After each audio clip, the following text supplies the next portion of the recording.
काफी समय से इंडियन इलेक्टोरल सिस्टम को लेकर चर्चा हो रही है। कभी बात ईवीएम्स की ट्रांसपेरेंसी की आती है तो कभी खुद इलेक्शन कमीशन ऑफ इंडिया की फेयरनेस की। जहां हमने 2024 के लोकसभा इलेक्शंस देखे, महाराष्ट्र, दिल्ली के असेंबली इलेक्शंस भी देखे, वहीं बार बार इंडिया की डेमोक्रेसी का एक मजबूत स्तंभ माना जाने वाला इलेक्शन कमीशन ऑफ इंडिया एक बड़ी बहस का मुद्दा बन गया। क्या सच में हमारे इलेक्शंस फ्री और फेयर और ट्रांसपेरेंट हैं, या फिर ये सिर्फ एक फकाड है जो सिर्फ एक पॉलिटिकल पार्टी के बेनिफिट के लिए चलाया जा रहा है?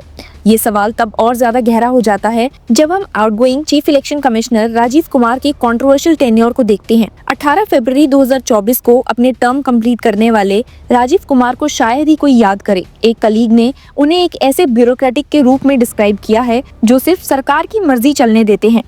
ये किसी भी इंडिपेंडेंट कॉन्स्टिट्यूशनल बॉडी के मुखिया के लिए एक चौंकाने वाली बात है। कुमार के टेन्योर को एक ऐसे इलेक्शन कमीशन के रूप में देखा जाएगा जो अपनी सबसे कमजोर स्थिति में था। ऑपोजिशन के साथ unfair behaviour, model code of conduct का उल्लंघन, इलेक्टोरल बॉन्ड्स और फॉरेन कंट्रीब्यूशंस की मैलिफाइड प्रैक्टिस पर कोई एक्शन न लेना, ये सब कुमार की लेगेसी का एक हिस्सा बन चुका है। आपको याद होगा कि अनूप चंद्र पांडे के टर्म 15 फरवरी 2024 को खत्म हुआ था, पर सरकार ने नए कमिश्नर को अपॉइंट करने की कोई जल्दबाजी नहीं दिखाई थी। लेकिन जैसे ही अरुण गोयल ने 10 मार्च को अपने पद से इस्तीफा दिया, सरकार को मजबूरन कदम उठाना पड़ा। 14 मार्च को जब लोकसभा इलेक्शंस की डेट अनाउंस होने वाली थी तो सरकार ने तुरंत 2 नए ब्यूरोक्रेट्स ज्ञानेश कुमार और सुखबीर सिंह संधू को इलेक्शन कमिश्नर्स के रूप में अपॉइंट कर दिया। क्रिटिक्स का कहना है कि ये पूरी प्रक्रिया दर्शाती है कि किस तरह से एक इम्पार्शियल और स्ट्रॉन्ग इलेक्शन कमीशन को धीरे धीरे सरकार के हाथ का एक पपेट बना दिया गया है। एडीआर के फाउंडर जगदीप चोकर भी कहते हैं, we have worked with the election commission for 25 years, but its responsiveness has changed dramatically in the last 5 or 6 years. Our objections and queries now go unanswered. अब अगर बात करें ईवीएम्स, इलेक्टोरल फ्रॉड और model code of conduct की, तो पिछले कुछ सालों में इलेक्टोरल फ्रॉड की एलिगेशंस इतनी ज्यादा बढ़ गई हैं कि इलेक्शन कमीशन की क्रेडिबिलिटी ही क्वेश्चन मार्क के नीचे आ चुकी है। एडीआर की इन्वेस्टिगेशन ने बताया है कि वोट कास्ट और वोट काउंटेड के नंबर्स में अजीब डिस्क्रिपेंसीज हैं, मगर इलेक्शन कमीशन ने इसे सिर्फ एक टेक्निकल और ह्यूमन एरर बताकर डिसमिस कर दिया। मॉडल कोड ऑफ कंडक्ट यानी कि एमसीसी का तो बस नाम ही रह गया है। क्रिटिक्स ने कहा है कि बीजेपी के नेता जब ओपनली कम्युनल और इन्फ्लेमेटरी स्टेटमेंट्स देते हैं, जैसे कि प्राइम मिनिस्टर नरेंद्र मोदी का अपने मंगलसूत्र ले जाएंगे, आपकी भैंस ले जाएंगे, तो इलेक्शन कमीशन सिर्फ तमाशा देखता है। ऑपोजिशन की शिकायतों पर या तो ध्यान नहीं दिया जाता या फिर उन्हें बिना किसी एक्शन के इग्नोर कर दिया जाता है। वोटर लिस्ट मैनिपुलेशन का भी एक अलग ही खेल चल रहा है। महाराष्ट्र असेंबली इलेक्शंस के दौरान सिर्फ 5 महीने में 3.9 मिलियन नए वोटर्स ऐड किए गए, जबकि पिछले 5 सालों में सिर्फ 3.2 मिलियन नए वोटर्स ऐड हुए थे। क्रिटिक्स मानते हैं कि ये क्लियरली एक चालाकी भरी प्रैक्टिस थी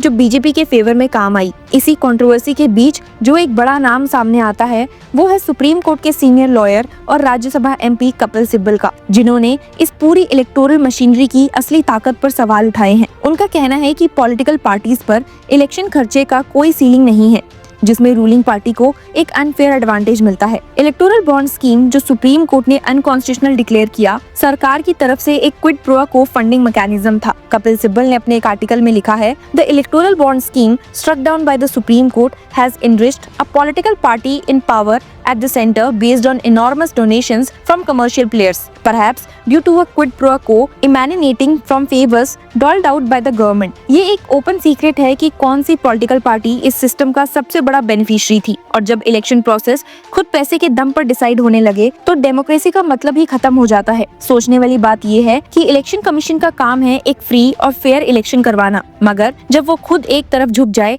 तो क्या ये संभव है? क्रिटिक्स और कपिल सिब्बल मानते हैं कि स्टेजेड इलेक्शंस का डिसीजन, पुलिस का मिसयूज और इलेक्शन डिस्प्यूट्स का 10-10 साल तक पेंडिंग रहना, ये सब प्रॉब्लम्स इस सिस्टम की कमी को दिखाती हैं। पाराकाला प्रभाकर, एक पॉलिटिकल एनालिस्ट, एक और शॉकिंग डाटा सामने रखते हैं। उनका कहना है कि इलेक्शन रिजल्ट्स और वोटर टर्नआउट के बीच 1 to 2% का ही डिफरेंस होता है, पर अब महाराष्ट्र और हरियाणा जैसे स्टेट्स में ये 7 to 12% तक पहुंच गया है। ये सब डाटा इलेक्शन की क्रेडिबिलिटी को सीरियस तरीके से चैलेंज करते हैं। Justice KM. जोसेफ का एक जजमेंट भी इस पूरे छल कपट को एक्सपोज करता है। उन्होंने कहा था, a person who is in a state of obligation और feels indebted to one who appointed him face the nation. Such a person cannot have a place in the conduct of elections, which forms the foundation of democracy. जब election commissioner ही सिर्फ ruling party के benefit के लिए काम करने लग जाएं, तो डेमोक्रेसी का असली मूल्य क्या ही रह जाता है। अब इन सभी बातों को जानने के बाद सवाल है कि अगर इलेक्शन कमीशन खुद एक कॉम्प्रोमाइज्ड इंस्टीट्यूशन बन चुका है, तो क्या कोई सुधार की संभावना है? राहुल गांधी ने